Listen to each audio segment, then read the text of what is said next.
भक्तजनों, आज मैं सुनाने जा रही हूँ सोमवार व्रत कथा। एक बहुत धनवान साहूकार था, जिसके घर धन आदि की किसी प्रकार की कोई कमी नहीं थी, परंतु उसको एक दुख था कि उसके कोई पुत्र नहीं था। वह इसी चिंता में दिन-रात रहता था। पुत्र की कामना के लिए प्रति सोमवार को शिव जी का व्रत और पूजन किया करता था तथा सायंकाल को शिव मंदिर में जाकर शिव जी के श्री विग्रह के सामने दीपक जलाया करता था। उसके इस भक्तिभाव को देखकर एक समय श्री पार्वती जी ने शिव जी महाराज से कहा, हे महाराज, यह साहूकार आपका अनन्य भगत है और सदैव आपका व्रत और पूजन बड़ी श्रद्धा से करता है। इसकी मनोकामना पूर्ण करनी चाहिए। शिव जी ने कहा, हे पार्वती, यह संसार कर्म क्षेत्र है। जैसे किसान खेत में जैसा बीज बोता है वैसा ही फल काटता है, उसी तरह इस संसार में जो जैसा कर्म करते हैं उसको वैसा ही फल भोगते हैं। पार्वती जी के अनंत आग्रह से कहा, महाराज, जब यह आपका इतना बड़ा भक्त है और आपको इसकी किसी प्रकार का दुख है तो आपको अवश्य दूर करना चाहिए, क्योंकि आप सदैव अपने भक्तों पर दयालु होते हैं, उनके दुख को दूर करते हैं। यदि आप ऐसा नहीं करेंगे तो मनुष्य आपकी सेवा तथा व्रत क्यों करेंगे? पार्वती जी का ऐसा आग्रह देख शिव जी महाराज कहने लगे, हे पार्वती, इसके कोई पुत्र नहीं है, इसी चिंता में ही अति दुखी रहता है। इसके भाग्य में पुत्र न होने पर भी मैं इसको पुत्र की प्राप्ति का वर देता हूँ, परंतु पुत्र केवल 12 वर्ष तक ही जीवित रहेगा। उसके पश्चात वह मृत्यु को प्राप्त हो जाएगा। इससे अधिक मैं इसके लिए कुछ नहीं कर सकता। ये सब बातें साहूकार सुन रहा था। इससे उसको कुछ न तो प्रसन्नता हुई न ही दुख हुआ। वह पहले जैसा ही शिव जी महाराज का व्रत और पूजन करता रहा।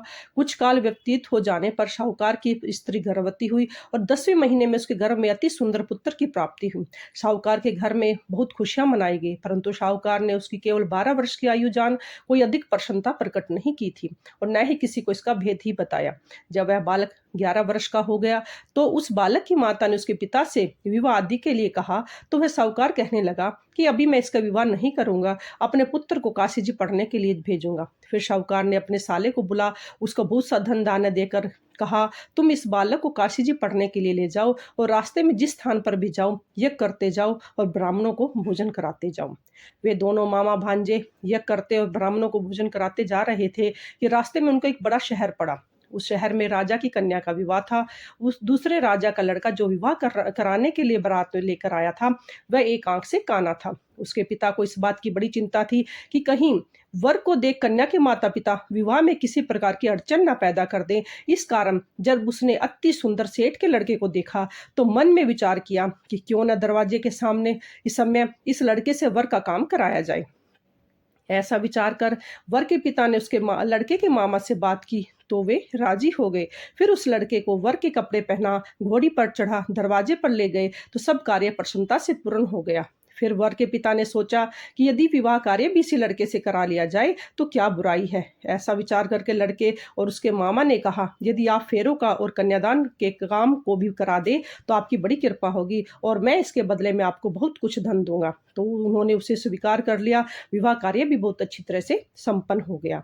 परंतु जिस समय लड़का जाने लगा तो उसने राजकुमारी की चुंदड़ी के पल्ले पर लिख दिया कि तेरा विवाह तो मेरे साथ हुआ है, परंतु जिस राजकुमार के साथ तुमको भेजोगे वह एक आंख से काना है और मैं तो काशी जी पढ़ने जा रहा हूँ। लड़के के जाने के पश्चात उस राजकुमारी ने जब अपनी चुंदड़ी पर ऐसा लिखा हुआ पाया तो उसने राजकुमार के साथ जाने से मना कर दिया और कहा कि यह मेरा पति नहीं है, मेरा विवाह इसके साथ नहीं हुआ है, वह तो काशी जी पढ़ने गया हुआ है। राजकुमारी के माता पिता ने अपनी कन्या को विदा किया नहीं किया और बारात वापस चली गई।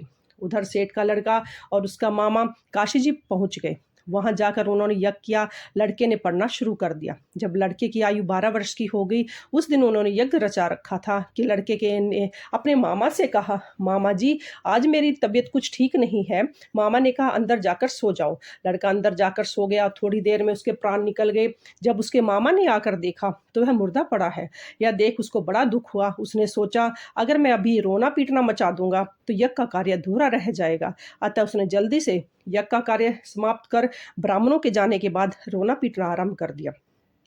संयोगवश उसी समय शिव पार्वती जी उधर से जा रहे थे। जब उन्होंने ज़ोर-ज़ोर से रोने की आवाज़ सुनाई दी, तो पार्वती जी कहने लगी, "महाराज, कोई दुखिया रो रहा है, उसके कष्ट दूर कीजिए।" जब शिव पार्वती जी के पास जाकर देखा, तो वहाँ एक लड़का मुर्दा पड़ा हुआ था। पार्वती जी कहने लगी, "महाराज, यह तो उसी सेठ का लड़का है, जो आपके वरदान से हुआ था।" शिवजी महाराज कहने लगे, "हे पार्वती, इसकी आयु इतनी ही थी, सो ये भोग चुका है।" तब पार्वती जी ने कहा, "महाराज, इस बालक को और आयु दो, नहीं तो इसके माता-पिता तड़प-तड़प कर मर जाएँगे।" पार्वती जी के बार-बार आग्रह करने पर शिवजी ने उनको जीवन वरदान दिया और शिवजी महाराज की कृपा से लड़का जीवित हो गया। शिव पार्वती कैलाश पर्वत को चले गए। तब वह लड़का और मामा उसी प्रकार यज्ञ करते, तब ब्राह्मणों को भोजन कराते, अपने घर की ओर चल पड़े। रास्ते में उसी शहर आए जहाँ उसका विवाह हुआ था, वहाँ पर आकर उन्होंने यज्ञ प्रारंभ कर दिया। तो उस लड़के के ससुर ने उनको पहचान लिया और अपने महल में ले जाकर उसको खातिरदारी की, तथा बहुत सी दास-दासियों सहित आदरपूर्वक लड़की और जमाई को विदा किया। जब वह अपने शहर के निकट आए, तो मामा ने कहा कि मैं पहले तुम्हारे घर जाकर खबर करके आता हूँ। जब उस लड़के के मामा घर पहुँचा, तो लड़के के माता-पिता घर की छत पर बैठे थे और यह प्रण कर रखा था, यदि हमारा पुत्र सकुशल लौट आया, तो हम राजी खुशी नीचे आ जाएँगे, नहीं तो छत से गिरकर अपने प्राण खो देंगे। इतने में उस लड़के के मामा ने आकर जब यह समाचार दिया कि आपका पुत्र आ गया है, और पर उनको विश्वास नहीं हुआ। तब उनके मामा ने शब्दपूर्ण कहा कि आपका पुत्र अपनी स्त्री के साथ बहुत सारा धन-धान्य लेकर आया है। तो सेठ ने आनंद के साथ उसका स्वागत किया और बड़ी प्रसन्नता के साथ रहने लगे। इसी प्रकार जो कोई भी सोमवार के व्रत धारण करता है अथवा इस कथा को पढ़ता है, सुनता है, उसकी समस्त मनोकामनाएँ पूर्ण होती है। बोलो हर हर महादेव, जय भोले बाबा की। अब हम आरती करेंगे। ओम जय शिव ओमकारा, हर शिव ओमकारा, ब्रह्मा विष्णु सदा शिव अर्धांगिनी धारा। ओम जय शिव ओमकारा, एकानन चतुरानन पंचानन साजे, स्वामी पंचानन साजे। हंसानन गरुड़ासन वृषवाहन साजे।